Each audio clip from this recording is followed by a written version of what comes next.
Primero agradecer a Hogan, a Luis Enrique, a Omar. Estaba pensando que quizás si el rumbo de mi vida hubiera cambiado radicalmente por ahí del 2009, donde era socio con Luis Enrique, posiblemente seguiría donde estaba Luis Enrique, ¿no?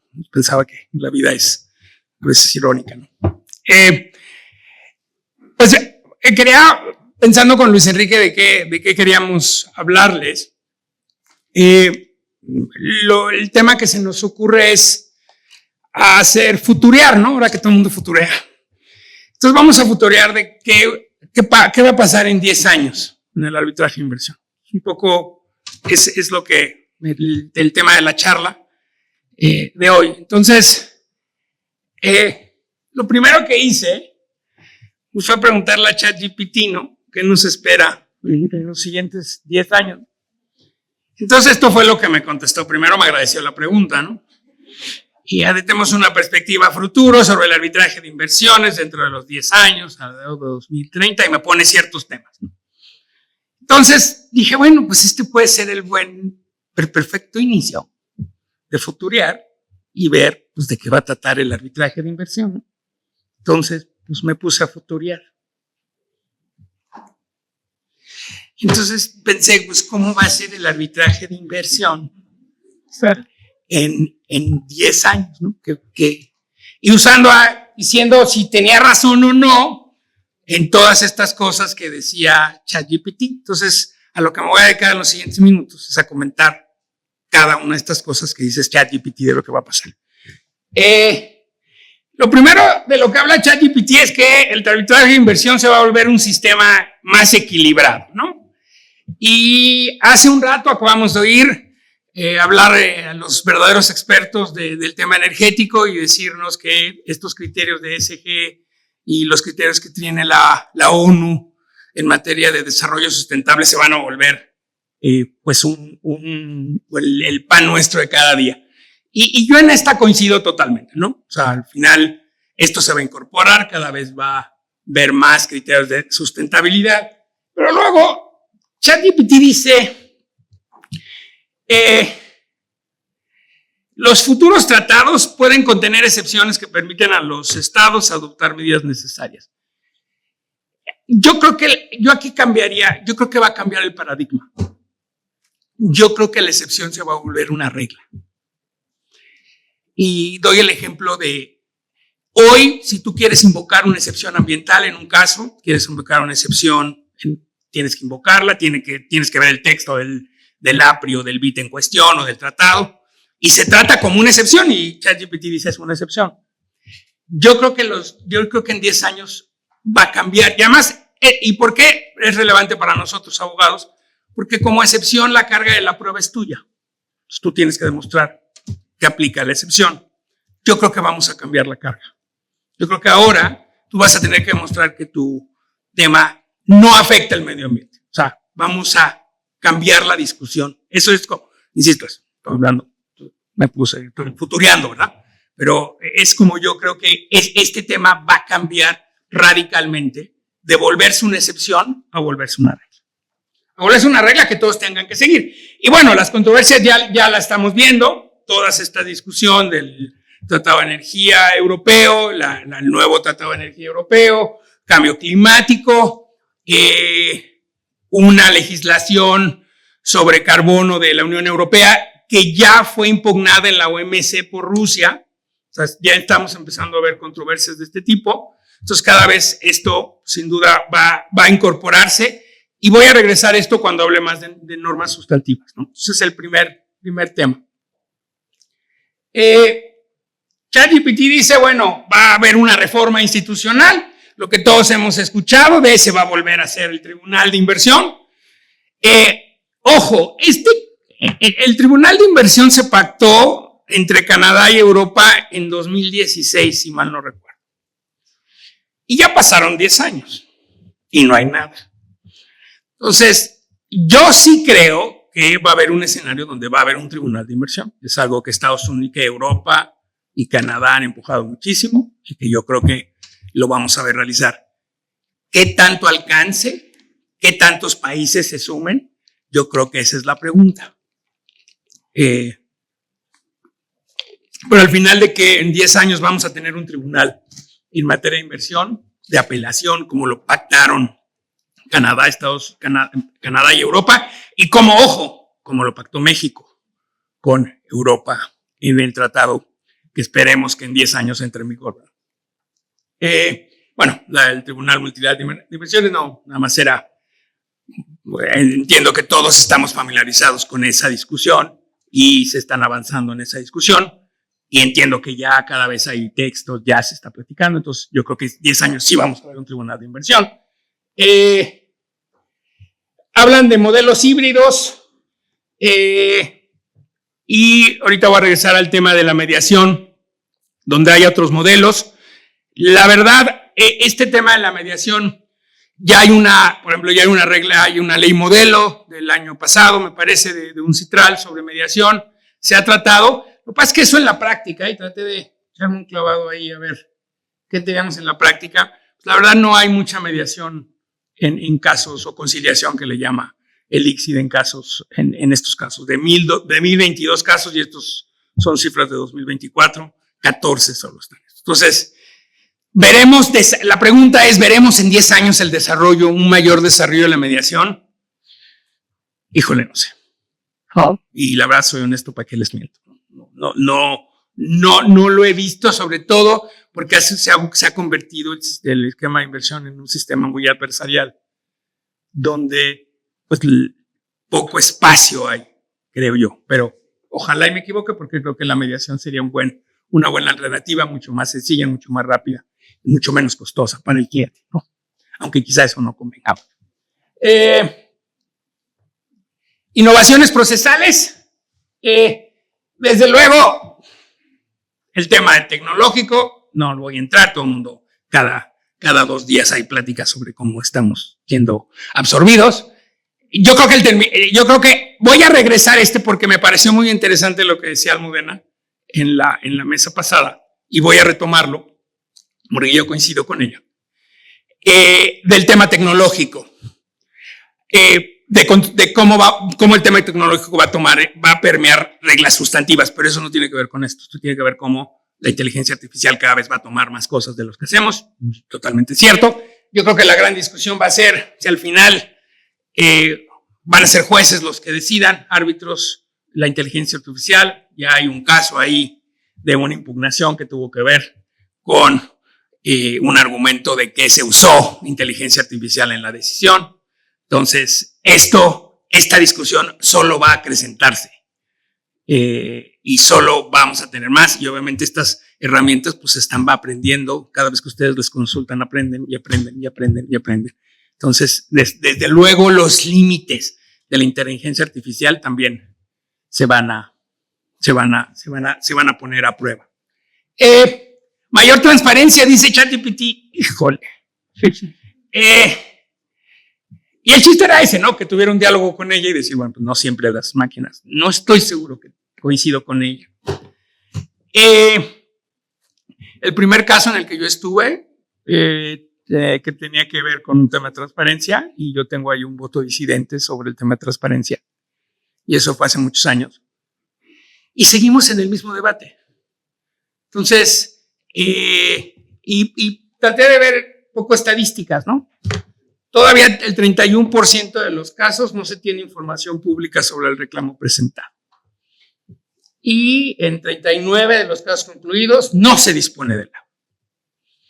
Entonces, ojo, esta discusión fue de las primeras en inversión, en el tema de inversionista Estado. Y todavía no tenemos un sistema totalmente transparente. No sé si esta sea una tendencia, porque pues ya pasaron varios años y no ha pasado nada. Entonces no me queda tan claro que esto vaya a pasar.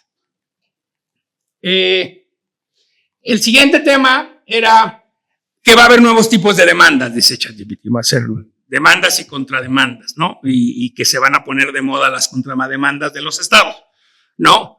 Cada vez más los estados están presentando contrademandas, por ejemplo, de daños ambientales y corrupción. A corrupción me voy a referir también aguántenme un ratito.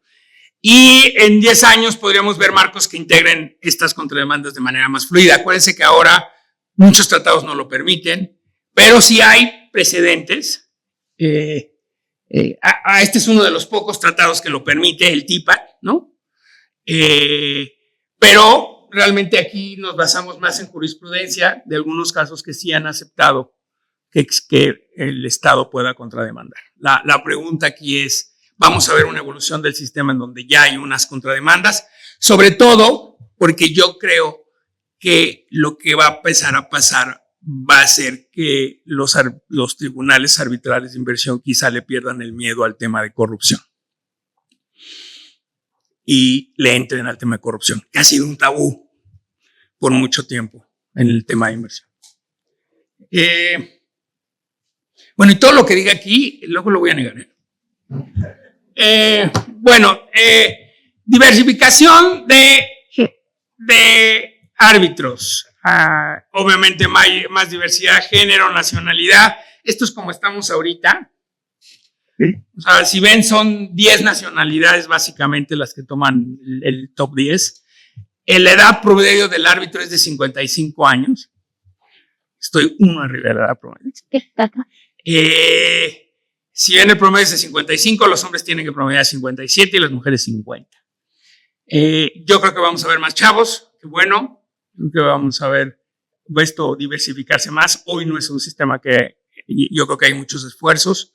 Yo creo que en la conformación, tanto UNCITRAL como ICSID, como los presidentes, cuando tienen que hacer nombramientos de árbitros, sí ven este tema de diversidad y sí ven este tema de, pues es hora de cambiar la generación, ¿no?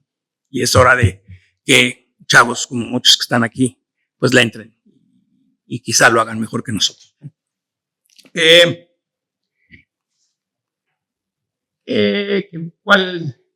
El siguiente, bueno, un tema del cual estaban hablando, ¿no? De ejecución y resistencia a los estados. Yo creo que este sí es una tendencia. Yo creo que esto sí lo vamos a ver más. Estados rehusándose a pagar datos. Y lo hemos visto ya España, ya lo vimos con Rusia recientemente, Venezuela y varios estados. Entonces, sí va a haber, por lo menos yo sí creo que va a haber una tendencia de los estados empezándose a negar y entonces va a venir todo este tema de que las normas y las reglas del lugar del arbitraje, de ejecución, se van a volver sumamente relevantes en estos arbitrajes.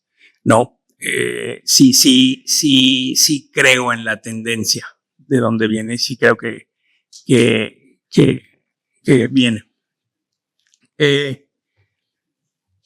ChatGPT piensa que va a haber una regionalización de los mecanismos, o sea que los vamos a tender a hacer más regionales. No me queda tan claro. Yo tratando de encontrar algunos ejemplos de lo que decía ChatGPT, pero encontré el Tratado de Libre Comercio africano, y también hay un ejemplo en países árabes que se han tratado de hacer arbitraje, hacer esquemas más de casa. Posiblemente sí, posiblemente no, y obviamente hablando regionalmente el tema, que ahorita, no se preocupen, ahorita voy a hacer algún comentario sobre eso. Entonces, no, tampoco no sé para dónde vaya esto, sobre todo porque va a haber un tema que es Estado de Derecho, ¿no? Y bueno, ahorita el toco. Entonces, ¿cómo van a evolucionar las normas? ChatGPT dice: es probable que términos como trato justo, expropiación indirecta y expectativa se definan con mayor claridad a través de la práctica y los tratados y jurisprudencia. Yo creo que esto ya pasó. Ya está pasando. Yo creo que los tribunales, de los primeros casos donde básicamente nivel mínimo de trato o trato justo equitativo se interpretaban aquí y acá, y había resoluciones totalmente, una que se contraponía con la otra. Yo creo que la tendencia cambió y yo creo que cada vez se acercaron más, ¿no? Ahora, el problema de crear normas sustantivas es el gran problema que tiene, no problema, pero es una realidad más que un problema, que es: nosotros tenemos que ser fieles a la Convención de Viena de Derechos de los Tratados, que te dice que lo que pactas, ¿no?, lo que prevalece es el texto del acuerdo. Entonces, en tanto no tengas un texto igual en todos los casos, pues no vas a poder llegar a acuerdos o no vas a poder tratar de llegar a acuerdos sobre el tema, básicamente, ¿no? Entonces, para mí, este es el menor de los temas. Para mí, el gran tema en materia de normas sustantivas va a tener que ver qué nuevas normas sustantivas vamos a ver. Mi primer apunte fue este tema de que las reglas de desarrollo sustentable se van a volver, vamos a cambiar, ya no van a ser excepciones, van a ser la regla. Y lo otro tiene que ver con temas digitales. Y temas digitales yo lo veo en dos ámbitos. El tema digital sustantivo, que tiene que ver, por ejemplo, con derechos de propiedad intelectual, que tiene que ver, por ejemplo, con cómo pactas, que tiene que ver con derechos de propiedad intelectual, que tiene que ver con algo que inclusive generó toda una reforma en México, toda una discusión en México muy interesante sobre la ley de telecomunicaciones y meterte en la sustancia de las aplicaciones y en el contenido de las aplicaciones y en lo que podías decir de las aplicaciones. Y ya el tema tiene una cláusula, ¿no? Muy controvertida en su momento, que te dice que Google o Facebook no es responsable de lo que cada uno posteamos nosotros en Facebook. Entonces, esta discusión sustantiva viene, pero, y esto es más pero también viene una discusión de infraestructura, sí, que tiene que ver con lo que, y ahí retomo lo que decía Almudena en la mesa pasada. O sea, toda esta tecnología tiene que correr por redes de telecomunicaciones. Tiene que usar satélites, tiene que usar órbitas geoestacionales, necesitas infraestructura. Entonces, tiene que haber flujo de información. Entonces, yo creo que la gran discusión va a venir en el uso de infraestructura para estas tecnologías, ¿no? También decía Chava que qué tanto vas a necesitar, cuánta energía vas a necesitar para estas herramientas. Pues hoy tenemos una red eléctrica que se convirtió en red pública de telecomunicaciones. Entonces, todos estos temas no tienen que van a ser las nuevas restricciones, o pudieran venir las nuevas restricciones. Obviamente no vas a controlar el internet, pero sí vas a controlar el cable por donde viene. Sí vas a poder controlar dónde se localiza un servidor. Sí vas a poder controlar, los estados pueden controlar. Hoy hay una discusión muy fuerte dentro del OMC por imponerles aranceles a las transacciones que se hacen por internet. Entonces, ¿cómo lo veo yo? Que esta va a ser la discusión. Esta va a ser, sobre todo, cuando pues todos nosotros pues, dependemos, todos básicamente no hay una actividad, y aunque sea de manufactura, que tenga que ver con temas digitales. Hoy, y entonces, pues, ¿qué vas a hacer con todo esto? Entonces, lo que veo, pues en 10 años sí veo que esto va a ser un tema, y ahí por eso no coincidía del todo con ChatGPT. Umbrales procesales más estrictos. Desde luego está la discusión de que los tribunales tardan más, el hacer estas medidas precautarias obligatorias. Yo creo que esos son matices que se pueden dar y se pueden mejorar en el esquema, pero no lo veo como las grandes reformas en materia de arbitraje en inversión. Yo diría dos: el tema de sustentabilidad y el tema de desarrollo sustentable, que engloba muchas cosas, y también veo el tema de este tema digital, que se va a volver no nada más por el fondo, sino también por la infraestructura en la cual se basan las telecomunicaciones, ¿no?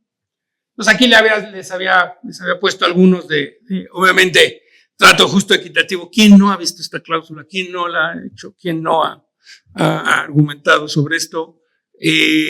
Los precedentes yo creo que se empiezan a acercar, y obviamente pues tienen matices porque pues los estados pactaron cosas distintas en los tratados, y pues tienes que ser fiel a eso, ¿no?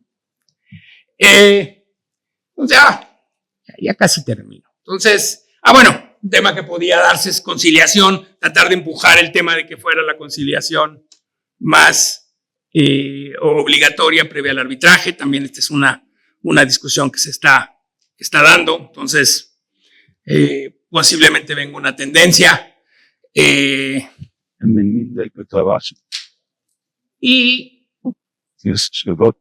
el impacto de la geopolítica.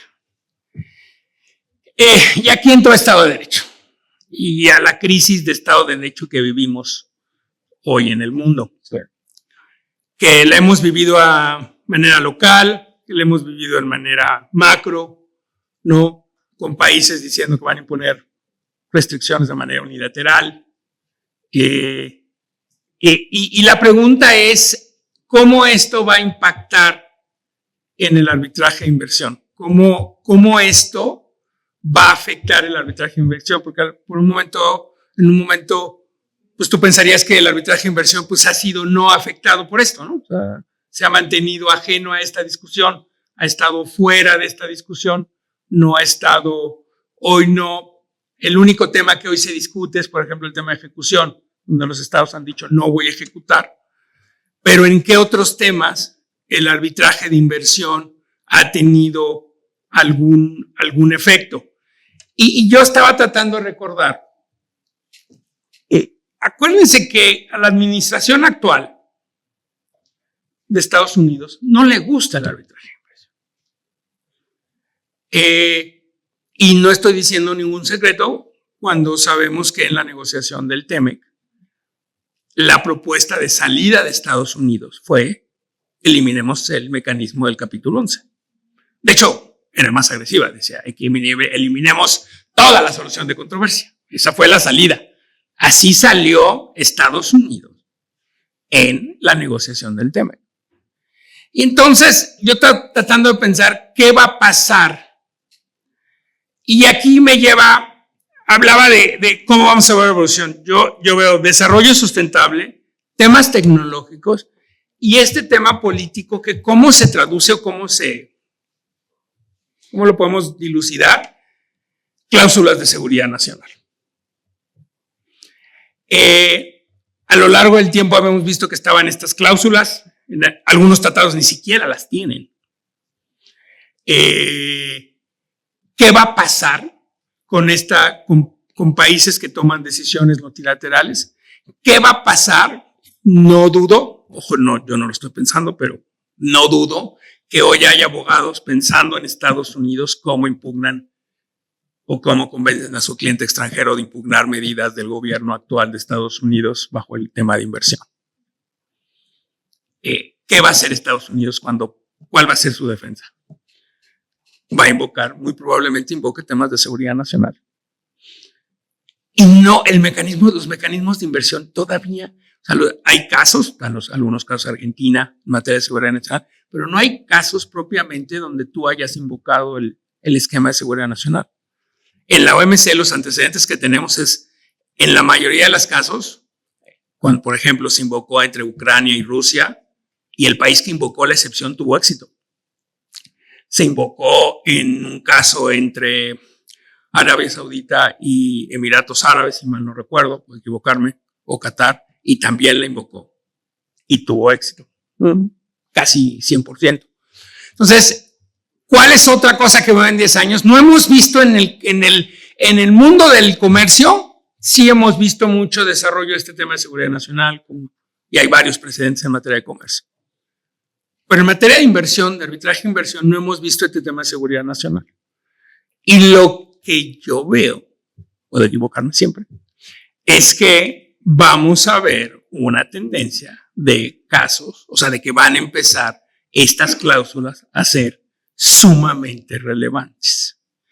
Y entonces, pues, no sé si es una tendencia, no sé si vaya a haber, pero básicamente, imagínense el impacto que tendría en una cláusula de inversión, el decir, bueno, pues, si el Estado invoca seguridad nacional, pues básicamente puede hacer lo que sea con el inversionista. Entonces, aquí lo dejo un poco para su reflexión de hasta dónde vamos a llegar o hasta dónde estas cláusulas de inversión de seguridad nacional. Y el elefante en el cuarto es, y esto tiene que ver con muchas de las iniciativas, y empezamos con el tema del Tribunal de Inversión. Yo les decía que no sabía al final cómo se va a dar el Tribunal de Inversión, pero Estados Unidos no ha perdido un solo caso en materia de inversionista-Estado. ¿Qué va a pasar el día que Estados Unidos pierda un caso de inversión? ¿Cuál va a ser la reacción? Porque la vimos en la OMC. Estados Unidos perdió casos en la OMC y probablemente hoy no existe un mecanismo de solución de controversia en la OMC. Y es un cuento que me encantaría contarles, pero no puedo contarles. No les voy a contar ahorita, pero me encantaría contarles, ¿no? Muy cercano a mi corazón, pero al final no hemos visto o no sabemos qué va a pasar con un escenario en donde Estados Unidos, y yo creo, y quizá lo que puede pasar es Trump se puede ir y después de Trump quizá vengan las demandas. No sé si hoy hay muchos despachos que quizá no quieren hoy pelearse con Trump o en la administración de Trump, quizá por eso no vemos tantos casos, pero no dudo ante tantas medidas que se han tomado en Estados Unidos que ya haya despachos o abogados que tienen teoría sobre cómo X y Y, sobre todo inversiones de extranjeros en Estados Unidos, que pueden decir, pues voy a invocar el mecanismo. La pregunta interesante es ¿qué va a decir Estados Unidos? Y yo firmaría que va a invocar seguridad nacional. ¿Y qué van a hacer con esos casos cuando interpretes que seguridad nacional te permite? Entonces puedes tener una escalada de los países diciendo, bueno, pues entonces replico lo que hace Estados Unidos, seguridad nacional. Entonces, eso lo dejo ahí, ¿no? Ya veremos, no ha pasado, es una tendencia, acuérdense, estamos futureando, 10 años, ahorita no ha pasado nada, no tenemos ningún caso de esos, los casos que ha ventilado Estados Unidos los ha ganado, pero la pregunta de fondo es, y sobre todo con el tema de geopolítica, esta guerra comercial y estas cosas que vivimos entre los países, ¿cómo se va a trasladar al tema de inversión? O si va a contaminar, o si va de alguna manera a permear, o de alguna manera afectar el tema de inversión en alguna medida, en alguna forma. Entonces, insisto, no sé, pero regresando al tema sustantivo, pues, ¿cómo vamos a ver? Pues yo creo que los grandes temas es desarrollo sustentable, digital en todas sus vertientes, y el tema de cómo traduces esta crisis geopolítica que vive el mundo en disciplinas sustantivas. Pues la disciplina sustantiva ideal es la invocación del principio de seguridad nacional o de la excepción de seguridad nacional. ¿Qué va a pasar? ¿No? Ahora ven países incumpliendo. Y la otra vertiente que ya hablamos es la vertiente de ejecución de laudos, ¿no? Donde ya hemos visto países que están diciendo, pues no ejecuto, ¿no? Entonces, ¿hasta dónde? Entre menos se cumplan estos laudos, más le generas incertidumbre al inversionista de que sea viable o no sea viable un caso de estos, ¿no? Entonces, es como al final, no sé si nos ayudó tanto ChatGPT, no sé, pero por lo menos a mí me dio una guía para contraponer y para discutir con ustedes de cómo veía o cómo se veía en 10 años y cómo veíamos en 10 años el tema de inversión. Y pues yo aquí la dejo. Muchas gracias.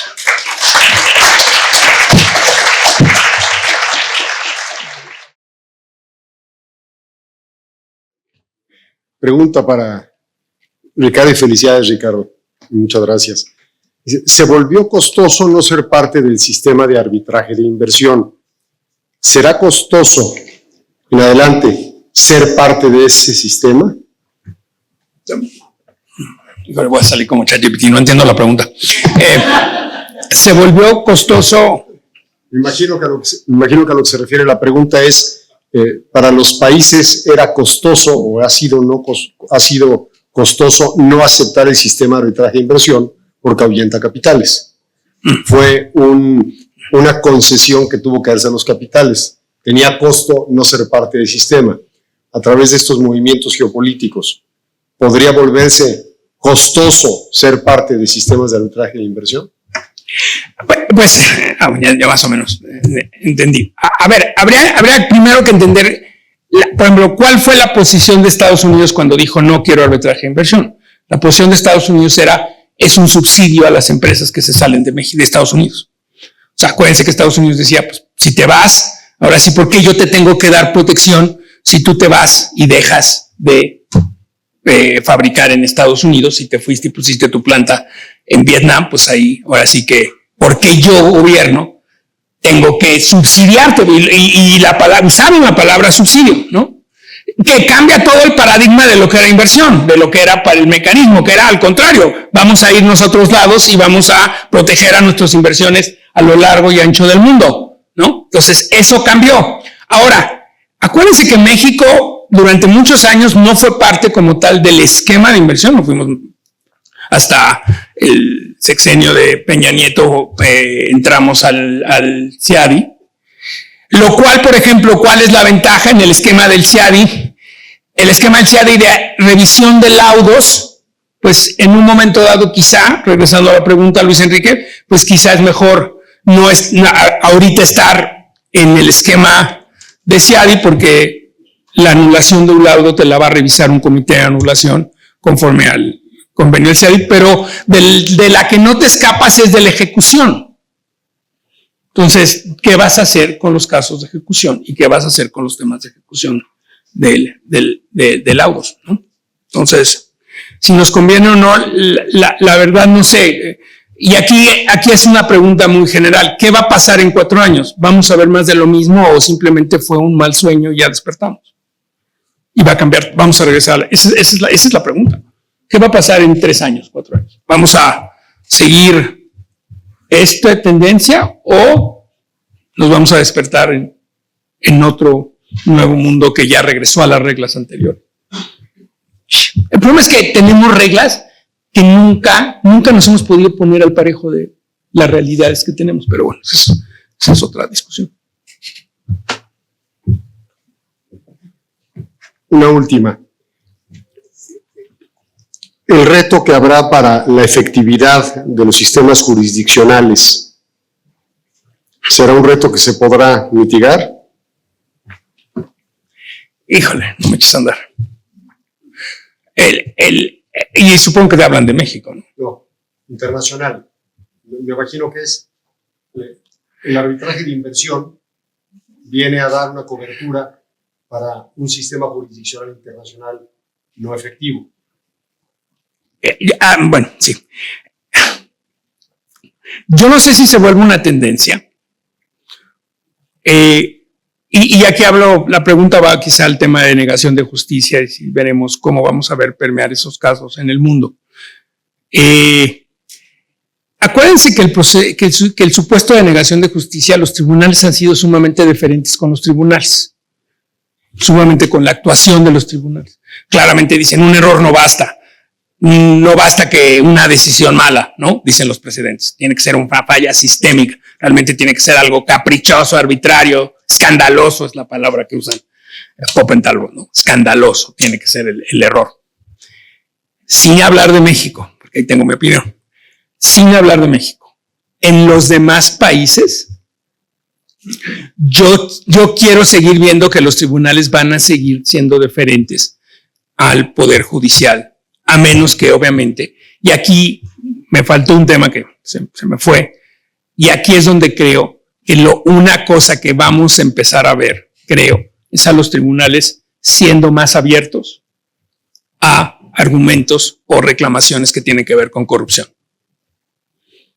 Yo creo que va a haber, es por lo menos algo que yo veo, y ojo, yo no tengo ningún caso que tenga que ver con corrupción, pero yo creo que lo que vamos a ver es una tendencia de los tribunales, porque generalmente a veces, y insisto, era el elefante en el cuarto, no, hay muchos precedentes que realmente no hay casos de anulación hablando de temas de corrupción, entonces por ahí puede haber algo que los tribunales pudieran ser más abiertos en escuchar temas o casos de inversión de corrupción. Muchas gracias, Ricardo. Un aplauso, por favor.